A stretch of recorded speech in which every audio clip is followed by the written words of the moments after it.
اگلے دن منیر نے آ کر سارا حساب عباد کے ہاتھ پر رکھ دیا۔ جتنے بھی پیسے بنتے تھے وہ عباد کو دے کر چلا گیا۔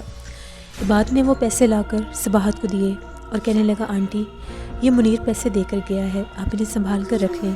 کل سے میں باقاعدگی سے رات کے ٹائم دکان پر جایا کروں گا اور دن بھر کا سارا حساب کتاب دیکھ لیا کروں گا۔ صباحت نے عباد سے کہا، بیٹا میں تمہارا کیسے شکریہ ادا کروں، تم ہمارے لیے اتنا کچھ کر رہے ہو۔ تبھی عباد نے صباحت کا ہاتھ اپنائیت سے پکڑ لیا اور کہنے لگا، آنٹی آپ نے بھی میرے لیے کچھ کم نہیں کیا، میں آپ میں اپنی ماں دیکھتا ہوں، آپ نے مجھے اپنے گھر میں رہنے کے لیے جگہ دی، لوگوں کی پرواہ بھی نہیں کی اور میرے اوپر اتنا بھروسہ کرتی ہیں، اس سے بڑھ کر میرے لیے کچھ بھی نہیں ہے۔ صباحت نے پیار سے عباد کے سر پر ہاتھ رکھا اور اسے دعا دے کر کہنے لگی، جیتے رہو۔ اس کے بعد صباحت کمرے میں چلی گئی۔ عباد نے جیسے ہی اپنے کمرے کی کھڑکی سے پردہ ہٹایا تو سامنے حجاب لان میں کھڑی پودوں کو پانی دے رہی تھی۔ آج اتوار کا دن تھا، وہ کھلتی ہوئی دھوپ میں بہت خوبصورت لگ رہی تھی۔ عباد محبت سے بھری نظروں سے اس کو دیکھ رہا تھا، وہ خود کو روک نہیں سکا۔ اس نے اپنی آنکھیں بند کی اور حجاب کی محبت میں ڈوب کر جیسے اس نے اپنی آنکھیں بند کر کے لمبا سانس لیا تو اسی کمرے میں سے ایک سفید کبوتر کھڑکی کی سلاخوں سے باہر نکلا اور لان میں بنے چبوترے پر جا کر بیٹھ کر گھٹر گھوں کرنے لگا۔ جیسے ہی حجاب نے کبوتر کے بولنے کی آواز سنی، حجاب کی متلاشی نظریں ادھر ادھر گھومنے لگیں تو اس کو وہ کبوتر نظر آ گیا۔ حجاب اس کو دیکھ کر کھلکھلا اٹھی، میرے کبوتر تم آ گئے، میں تو سمجھی تھی تم مجھ سے روٹھ گئے ہو، میں نے وہ گھر چھوڑ دیا تھا نا، لیکن تم نے مجھے ڈھونڈ لیا، میں بہت خوش ہوں، جلدی سے میرے پاس آؤ۔ کبوتر تو جیسے اسی بات کے انتظار میں تھا، فوراً سے اٹھ کر حجاب کی ہتھیلی پر بیٹھ گیا۔ حجاب نے اسے اپنے دونوں ہاتھوں میں لے لیا، کافی دیر اپنی گود میں بیٹھ کر اسے دانہ کھلاتی رہی، اس سے پیار کرتی رہی۔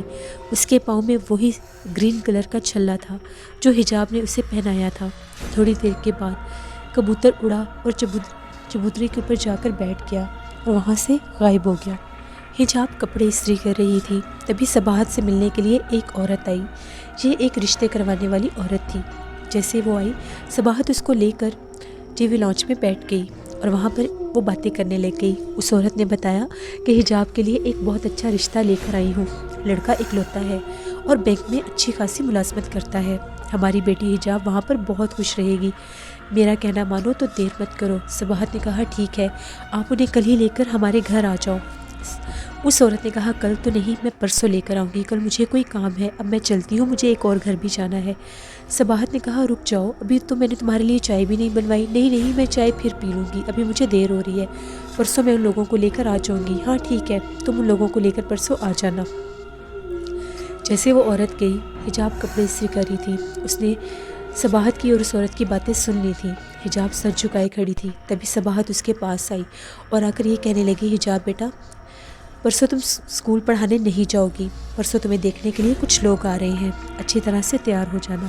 حجاب نے شکوے والی نگاہ کے ساتھ صباحت کی طرف دیکھا اور کہنے لگی، امی میں ابھی شادی نہیں کرنا چاہتی، آپ منع کر دیجئے۔ کیوں نہیں کرنا چاہتی تم شادی؟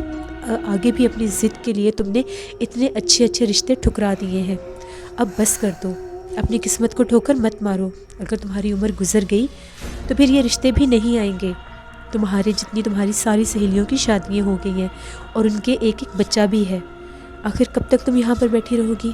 امی میں نے آپ سے وعدہ کیا تھا نا، جب تک ثانیہ اور تحریم کی پڑھائی مکمل نہیں ہو جاتی میں شادی نہیں کروں گی، چھوڑ دو اس ضد کو، تمہیں کس نے کہا ہے کہ تم ان کی تعلیم تک انتظار کرو، اپنے بارے میں بھی کچھ سوچ لو، آخر تم اپنے بارے میں کیوں نہیں کچھ سوچتی؟ تمہارے سر پر باپ کا سایہ نہیں ہے، اگر تمہاری عمر گزر گئی تو پھر کوئی ڈھنگ کا رشتہ نہیں آئے گا، پہلے ہی اتنے اچھے رشتے آئے لیکن تم نے ٹھکرا دیے، اب مجھے کچھ نہیں سننا، پرسوں وہ لوگ آ رہے ہیں اور میں تمہارا رشتہ کر دوں گی، اس بات کو ذہن میں رکھو۔ صباحت نے حاکمانہ انداز میں یہ بات کی اور اندر چلی گئی۔ حجاب رونے لگ گئی، اس کی آنکھوں میں آنسو تھے۔ تبھی تحریم آئی اور آ کر کہنے لگی، آپ کیا ہوا آپ کو؟ کچھ نہیں ہوا، مجھے جانے دو۔ تمہیں پتہ ہے امی مجھے کیا کہہ رہی تھی کہ میں نے اپنی ضد کے ہاتھوں اچھے رشتے گنوا دیے اور اب میری عمر نکل گئی تو مجھے یہ رشتے بھی نہیں ملیں گے، میں نے تو جو کچھ کیا تم لوگوں کے لیے کیا۔ کہ امی کو یہ بات نظر نہیں آ رہی؟ آپ غصہ نہ ہو، ماں ہے، وہ بھی حالات کی ستائی ہوئی ہیں، اس لیے انہوں نے ایسی بات کی ہوگی۔ حجاب کچھ کہے بنا اپنے کمرے میں چلی گئی۔ رات کا ٹائم تھا، عباد جیسے ہی دکان پر جانے لگا اس نے صباحت سے کہا، آنٹی میں دکان پر جا رہا ہوں۔ صباحت نے کہا، ٹھیک ہے بیٹا تم جاؤ۔ تبھی ایک دم سے اس کو آواز آئی۔ تحریم صباحت سے کہہ رہی تھی، امی آپ نے صبح سے کچھ بھی نہیں کھایا، وہ ابھی بھی اپنے کمرے میں ہی ہے اور کھانا کھانے کے لیے باہر نہیں آ رہی، آخر یہ کب تک چلے گا؟ تبھی صباحت بولی، جب اس کو بھوک لگے گی تو خود ہی آ جائے گی، زیادہ فکر کرنے کی ضرورت نہیں ہے، میں اس کی کوئی بات بھی اب نہیں سنوں گی۔ جیسے ہی عباد نے یہ بات سنی اس کے دل میں جیسے ایک عجیب سی ہلچل ہوئی، پتہ نہیں حجاب کو کیا ہوا ہے، وہ کیوں کھانا نہیں کھا رہی۔ جیسے ہی عباد گیٹ کی طرف بڑھا تو حجاب لان میں تھی، وہ جھولے کے ساتھ سر لگائے کھڑی ہوئی تھی۔ عباد وہاں پر چاہ کر بھی نہیں رک سکا، اسے پتہ تھا اگر میں حجاب سے بات کرنے کے لیے رک گیا تو سیلس مین دکان بند کر کے چلا جائے گا اور آج کا حساب میں اس سے نہیں لے سکوں گا، اس لیے وہ چپ چاپ وہاں سے گیٹ سے نکل گیا اور دکان کی طرف چلا گیا۔ رات جب وہ واپس آیا تو حجاب اپنے کمرے میں جا چکی تھی، حجاب کو نیند نہیں آ رہی تھی۔ دوسری جانب عباد کی بھی بہت بری حالت تھی، عباد کو بھی سمجھ نہیں آ رہی تھی نہ جانے تحریم نے یہ بات کیوں کی، اس کے دل میں بار بار وہ بات چبھ رہی تھی، وہ کروٹیں بدل رہا تھا، نہ جانے حجاب کو کیا ہوا ہے، کیوں اس نے کھانا نہیں کھایا، وہ تو اتنی پیاری لڑکی ہے، اتنی نرم دل، اتنی اچھی لڑکی ہے، پتہ نہیں اس کے ساتھ کیا ہوا ہے، نہ جانے اس کی طبیعت خراب نہ ہو، کیا کروں، کیسے بات کروں اس سے۔ اسی بے چینی میں وہ اپنے کمرے سے باہر نکلا، حجاب کو بھی نیند نہیں آ رہی تھی، کروٹیں بدلتے بدلتے وہ تھک گئی تھی، تنگ آ کر وہ لان میں آ گئی، وہ جھولے پر پہلے ہی موجود تھی۔ تبھی ایک دم سے اس کو اپنے پیچھے سے آواز آئی، آپ یہاں پر کیا کر رہی ہیں، سوئی نہیں؟ جیسے حجاب نے پیچھے پلٹ کر دیکھا عباد کھڑا تھا۔ حجاب نے کہا، اگر یہی سوال آپ سے میں پوچھوں تو؟ جس پر عباد کا یہ کہنا تھا، مجھے نیند نہیں آ رہی تھی۔ حجاب نے کہا، مجھے بھی نیند نہیں آ رہی تھی۔ عباد وہیں پر سامنے جھولے پر بیٹھ گیا اور حجاب بھی اس کو دیکھتے دیکھتے اس کے پاس آ کر بیٹھ گئی۔ تبھی عباد نے کہا، میں آپ سے کوئی بات کرنا چاہتا ہوں، اگر آپ کو برا نہ لگے۔ حجاب نے کہا، جی بلا جھجک کہیے، ہم نے آپ کو کبھی بھی غیر نہیں سمجھا، جو بھی بات ہے آپ کہہ سکتے ہیں۔ عباد نے اپنا ہاتھ بڑھایا حجاب کی طرف اور کہنے لگا، آپ مجھ سے دوستی کریں گی؟ حجاب نے ایک دم اس کی آنکھوں میں دیکھا اور اس کے ہاتھ پر ہاتھ رکھ کر کہنے لگی، جی ضرور کروں گی، مگر ایک بات بتائیں، مجھ سے دوستی کر کے آپ کو کیا ملے گا؟ شاید بہت زیادہ سکون۔ کچھ لوگ ایسے ہوتے ہیں ان کو دیکھ کر ہی دل کو سکون ملتا ہے، اور اگر وہ آپ کی زندگی کا حصہ بن جائے تو پھر اور بھی خوشی ہوتی ہے۔ حجاب نے کہا، ٹھیک ہے، اب میں آپ کی دوست ہوں اور آپ میرے دوست۔ تبھی عباد نے کہا، دوستی کا سب سے پہلا اصول یہ ہے کہ اپنے دوست کا خیال رکھا جائے۔ تبھی اس نے ایک دم چولہے کی طرف ہاتھ بڑھایا اور وہاں سے کھانے کی پلیٹ اٹھا کر حجاب کو دے کر کہنے لگا، اب آپ نے کھانا کھانا ہے، میں جانتا ہوں آپ نے آج کھانا نہیں کھایا، آپ کو کیسے پتا، بس اس بات کو چھوڑیے۔ اس نے ایک نوالا توڑ کر حجاب کے منہ میں دیا اور حجاب نے اس کے خلوص کو ٹھکرایا نہیں اور اس سے ہاتھ سے وہ نوالا لے کر کھانے لگی۔ تبھی عباد نے کہا، ٹھیک ہے آپ کھانا کھائیے، اب میں اندر جاتا ہوں۔ جیسے ہی بات جانے لگا حجاب نے کہا، ٹھہریے میری بات تو سنیں۔ عباد نے کہا، جی آپ نے مجھے کھانا تو کھلا دیا لیکن یہ نہیں پوچھا کہ میں کھانا کیوں نہیں کھا رہی تھی۔ جی بتائیں کیوں کھانا نہیں کھا رہی تھی آپ کو پتہ ہے پرسوں مجھے کچھ لوگ دیکھنے آ رہے ہیں، امی چاہتی ہیں میری شادی ہو جائے مگر میں شادی نہیں کرنا چاہتی، میں ثانیہ اور تحریم کی پڑھائی تک تو بالکل بھی شادی نہیں کرنا چاہتی، لیکن امی یہ چاہتی ہیں کہ میری شادی ہو جائے، اور امی نے مجھے یہ بھی کہا ہے کہ اگر اب میں نے پھر سے کوئی رشتہ ٹھکرا دیا تو میری عمر گزر جائے گی اور مجھے کوئی اچھا رشتہ نہیں ملے گا۔ اس کی آنکھوں میں آنسو تیر رہے تھے۔ ایک دم سے عباد نے اپنے ہاتھوں کی مٹھیاں بند کیں، خود کو سنبھالا اور کہنے لگا، آنٹی بالکل ٹھیک کہتی ہیں، وہ جو کہتی ہیں ان کی بات مان لیجئے، آپ شادی کر لیجئے۔ حجاب کی آنکھوں میں آنسو تہر آئے اور وہ کہنے لگی، نہیں یہ بہت مشکل ہے۔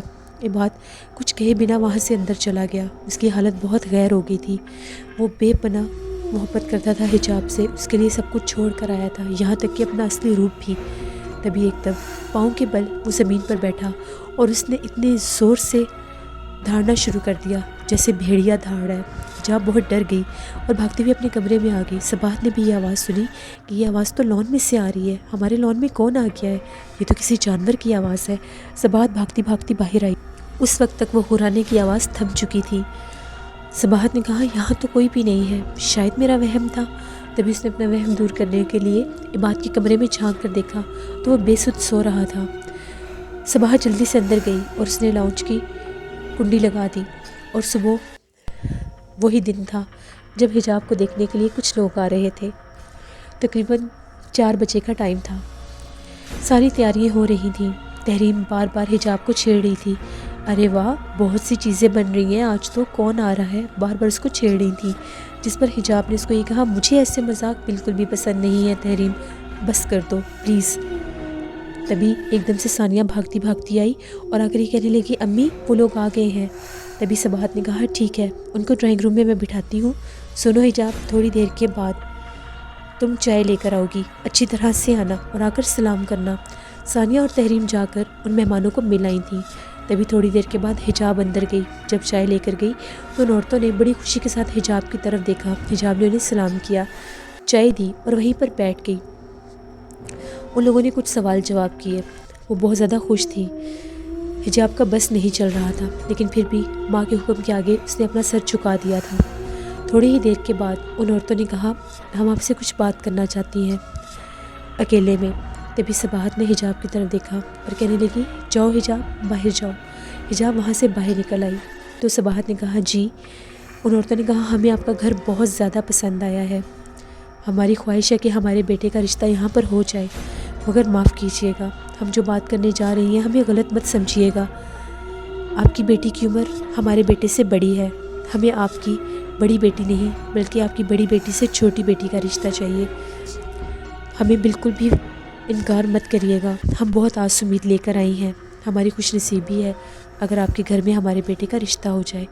جیسے ہی صباحت نے یہ بات سنی، صباحت کو ایسے لگا اس کے دل میں کسی نے خنجر گھونپ دیا ہے۔ تبھی اس نے کہا، جی ٹھیک ہے۔ جیسے ہی وہ عورتیں اٹھیں، ان لوگوں نے کہا، ہم آپ کے فون کا انتظار کریں گی۔ صباحت نے کہا، ٹھیک ہے، میں اپنی بیٹیوں سے مشورہ کر لوں پھر آپ کو جواب دے دوں گی۔ جیسے ہی وہ مہمان وہاں سے گئے، صباحت برتن سمیٹنے لگ گئی۔ تحریم اور ثانیہ اندر آئیں اور آ کر یہ کہنے لگی، امی بتائیں نا کیا ہوا، آپ ہی پسند آئی انہیں؟ صباحت کچھ نہیں بول رہی تھی۔ امی آپ بولتی کیوں نہیں ہیں؟ تبھی صباحت نے ایک دم سے چڑچڑا کر کہا، جو لوگ رشتہ لینے آتے ہیں وہ یہ نہیں دیکھتے کون بڑی ہے کون چھوٹی۔ امی اس بات کا کیا مطلب ہے؟ ان لوگوں کو حجاب نہیں بلکہ تحریم پسند آئی ہے اور وہ یہ کہہ رہے ہیں کہ ہمیں تحریم کا رشتہ دے دیں۔ جیسے ان دونوں بہنوں نے یہ بات سنی، ان لوگوں کے اوپر ایک دم سے پہاڑ ٹوٹ پڑا، ان لوگوں کی آنکھیں پھٹی کی پھٹی رہ گئی۔ جب یہ بات حجاب نے سنی، حجاب بہت زیادہ روئی۔ حجاب کو بہت زیادہ دکھ ہوا کہ ان لوگوں نے اسے ٹھکرا کر اس کی بہن کا رشتہ لے لیا۔ بات یہ نہیں تھی کہ اس کی بہن کا رشتہ لیا، بات صرف یہ تھی کہ وہ پہلے ہی بہت زیادہ دکھی تھی اپنی ماں کی باتیں سن کر، جس میں اس نے یہ کہا تھا کہ تم نے اپنی ضد سے اتنے اچھے اچھے رشتے ٹھکرا دیے، اور اگر تمہاری شادی کی عمر گزر گئی تو پھر یہ رشتے بھی نہیں آئیں گے۔ وہ بہت زیادہ دکھی تھی۔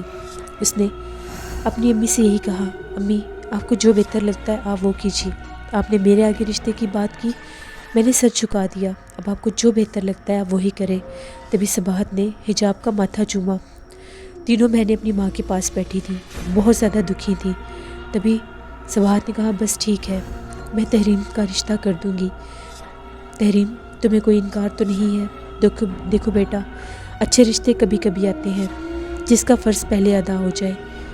میری بات کو بالکل بھی مت ٹھکرانا، میں جو کرنے جا رہی ہوں مجھے کرنے دو۔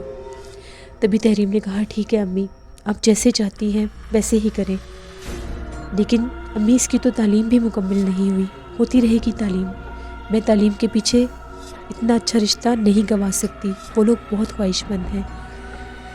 حجاب آج بہت زیادہ دکھی تھی، اس کو بالکل بھی یقین نہیں آ رہا تھا کہ یہ سب کیا ہو گیا۔ صباحت نے کہا، میری چاند سی بیٹی کو کیسے ٹھکرا کر چلے گئے وہ، اس کی عمر اتنی بھی بڑی نہیں ہوئی کہ وہ اپنے بیٹے کے لیے اسے ناپسند کرتے، پتہ نہیں کیسا دور آ گیا ہے۔ حجاب بہت زیادہ اداس تھی، جھولے پر بیٹھی ہوئی تھی۔ تبھی عباد آیا۔ جیسے عباد آیا، حجاب نے اس کی طرف دیکھا اور کہنے لگی، میرے پاس آ کر بیٹھے۔ جیسے ہی اس کے پاس آ کر بیٹھا، حجاب نے اس کی آنکھوں کی طرف دیکھا۔ حجاب کو جیسے اس پر یقین سا ہونے لگا تھا، اور عباد کو حجاب کے لون میں آتے ساتھ ہی جیسے کوئی خبر ہو جاتی تھی، اور وہ فوراً وہیں پر پہنچ جاتا تھا۔ تبھی اس نے حجاب کی آنکھوں میں دیکھا اور کہا کیسی ہیں آپ؟ بس ٹھیک ہوں، آپ کو پتہ ہے کچھ دن کے بعد ہم لوگوں کے گھر میں بہت خوشیاں اور شہنائیاں بچیں گی۔ عباد کی طبیعت خراب ہونے لگی، وہ چاہ کر بھی یہ سب نہیں سننا چاہتا تھا۔ جیسے اس نے دوسری طرف فیس کیا تو حجاب نے کہا مگر میری طرف سے نہیں۔ کیا مطلب؟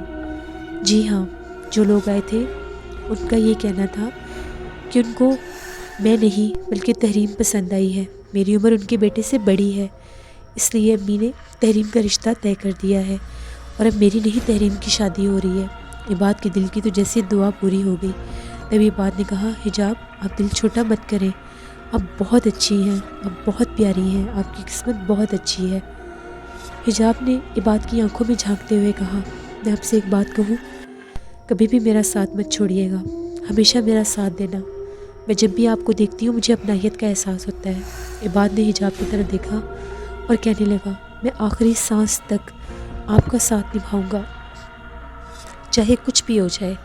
آپ کو جب بھی میری ضرورت ہوگی میں آپ کے ساتھ کھڑا رہوں گا، یہ میرا آپ سے وعدہ ہے۔ حجاب بہت زیادہ دکھی تھی، وہ چاند کی طرف دیکھنے لگی اور عباد حجاب کی طرف دیکھنے لگا۔ چاند سی خوبصورت لڑکی اس کے سامنے بیٹھی ہوئی تھی جس کو وہ دل و جان سے چاہتا تھا، جس کے لیے نہ جانے وہ کب سے تڑپ رہا تھا، جس کی زندگی میں شامل ہونے کے لیے اس نے یہ روپ دھارا تھا۔ وہی آصف، وہی نوجوان آصف جو کھجور کے درخت پر رہتا تھا، حجاب کے عشق میں مبتلا تھا، جو انسانی روپ لے کر اس کے پاس اس کے گھر میں ہی رہ رہا تھا۔ اس وقت اگلی ایپیسوڈ میں آپ لوگ دیکھیں گے کیا عباد حجاب سے شادی کرے گا، کیا ان دونوں کی شادی ہوگی یا پھر سبحان حجاب اور عباد کو جدا کر دیں گے۔ آنے والی ایپیسوڈ میں سب کچھ جاننے کو آپ لوگوں کو ملے گا۔ میرے اس چینل کو زیادہ سے زیادہ سپورٹ کریں، مجھے آپ لوگوں کی سپورٹ کی ضرورت ہے۔ یہاں پر آپ لوگوں کے لیے میں بہت انٹرسٹنگ ہارر ناولس لے کر آتی ہوں۔ جن لوگوں نے میرے چینل کو وزٹ کیا ہے ابھی تک سبسکرائب نہیں کیا، میرے چینل کو ضرور سبسکرائب کریں۔ انشاءاللہ کل آپ لوگوں کے ساتھ پھر ملاقات ہوگی کھجور والے درخت ناول کی نیکسٹ ایپیسوڈ میں۔ Thank you for watching, stay blessed, اللہ نگہبان۔